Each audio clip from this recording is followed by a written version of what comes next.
안녕하세요. 반갑습니다. 팟캐스트 한 남자 한량입니다. 오늘은 어머니 댁에 왔습니다. 어머니 댁에만 오면 왜 잠이 이렇게 많아지는 걸까요?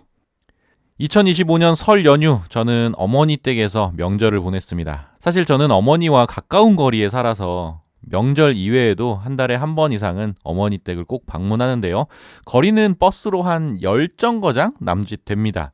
30분 정도 가는 거리인데요. 물리적인 거리가 가까운 만큼 마음의 거리도 가깝게 느껴집니다. 사실 근데 어머니 댁이 정말 편하기는 하지만 이상하게도 최근에 어머니 댁에서 잠을 잔 적은 없습니다. 그런데 이번 설 연휴는 다른 때와는 조금 달랐어요. 어머니 댁에서 2박 3일을 묵게 되었거든요. 저는 어머니 댁에 자주 방문하지만 잠은 제 집에서 잡니다. 꽤 오래 지켜온 철칙 같은 건데요. 혼자 산지 오래돼서 그런지 어머니 댁 잠자리가 좀 불편하더라고요. 그런데 이번 설 연휴에는 예상치 못한 돌발 상황이 벌어졌습니다. 설 연휴 폭설과 강추위로 전국 몸살.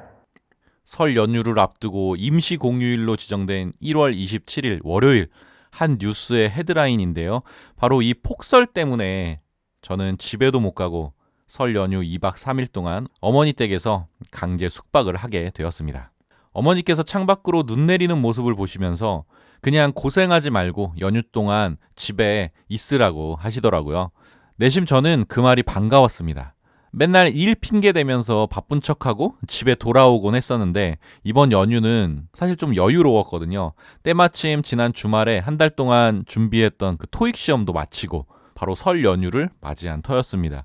그래서 오랜만에 어머니 댁에서 홀가분한 마음으로 좀 쉬고 싶은 기분이었어요. 실제로 어머니 댁에서의 2박 3일은 정말 편안하고 여유로웠습니다. 우선 연휴가 길어서 시간적으로 여유가 있었고요.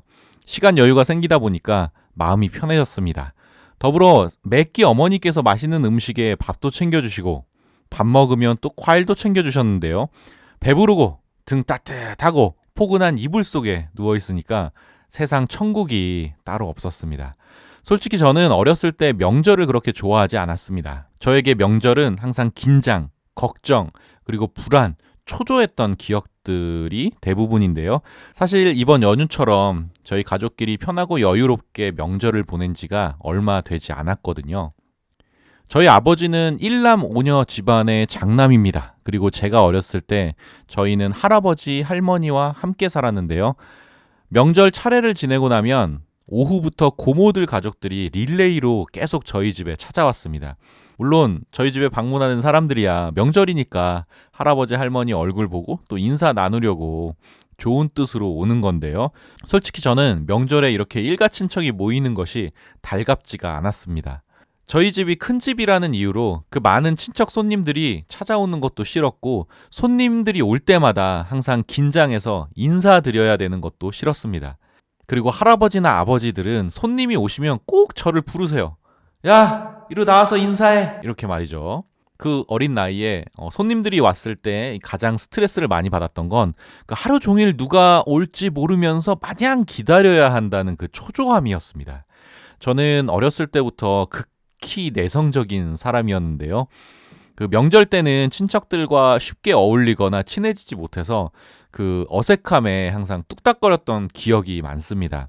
그 상황에서 가장 싫었던 건 억지 대화였는데요. 고모나 고모부들이 물어보는 그 뻔한 질문들.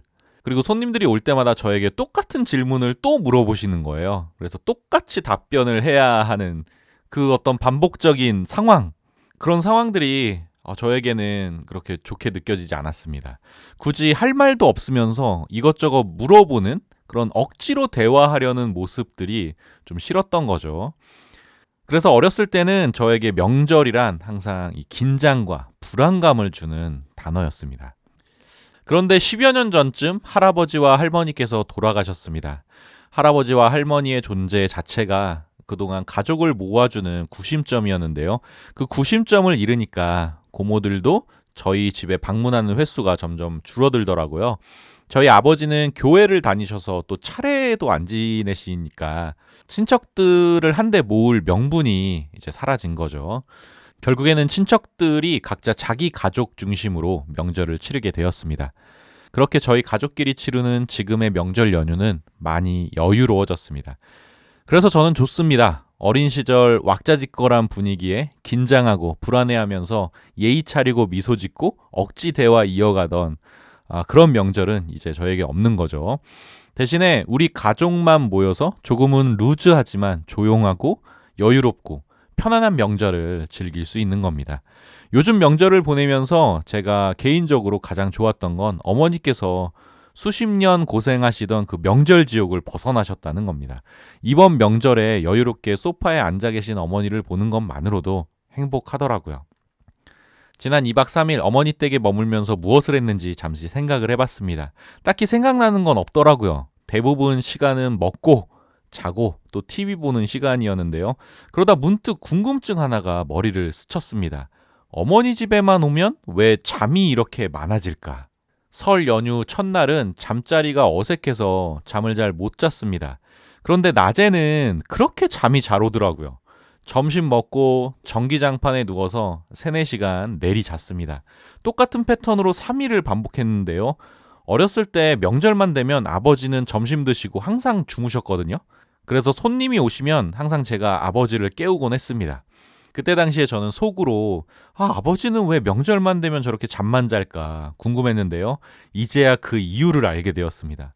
명절 오후에는 그냥 졸린 겁니다. 아무 이유가 없어요. 저도 그렇게 졸린 나이가 되었고요. 그때 아버지 나이가 돼서야 이제서야 깨닫게 된 겁니다. 이렇게 어머니 댁에서 설 연휴 내내 게으름만 피우다가 연휴가 쏜살같이 지나갔습니다. 제 머릿속엔 먹고 잔 기억밖에 없는데 시간이 참 빠르네요. 연휴 마지막 날 집에 돌아왔습니다. 정신 차려보니까 제 두 손에는 뭔가 많이 들려있더라고요. 명절 음식에서부터 과일, 과자, 김치, 야채, 심지어 먹다 남은 콜라도 들려 있었는데요. 어머니께서 혼자 사는 아들 걱정에 바리바리 쌓아 주신 겁니다. 고스란히 냉장고에 넣어놨습니다. 이제 앞으로 한 달 음식 걱정은 안 해도 될 것 같습니다. 애청자 여러분들은 설 연휴 어떻게 보내셨나요? 왁자지껄하게 혹은 조용하게 아니면 해외여행을 다녀오신 분들도 계실 것 같은데요. 여러분들의 설 연휴 이야기도 댓글로 공유해 주시면 좋겠습니다. 제가 준비한 이야기는 여기까지고요. 들어주셔서 감사합니다. 그럼 다음에 만나요. 안녕. 뿅.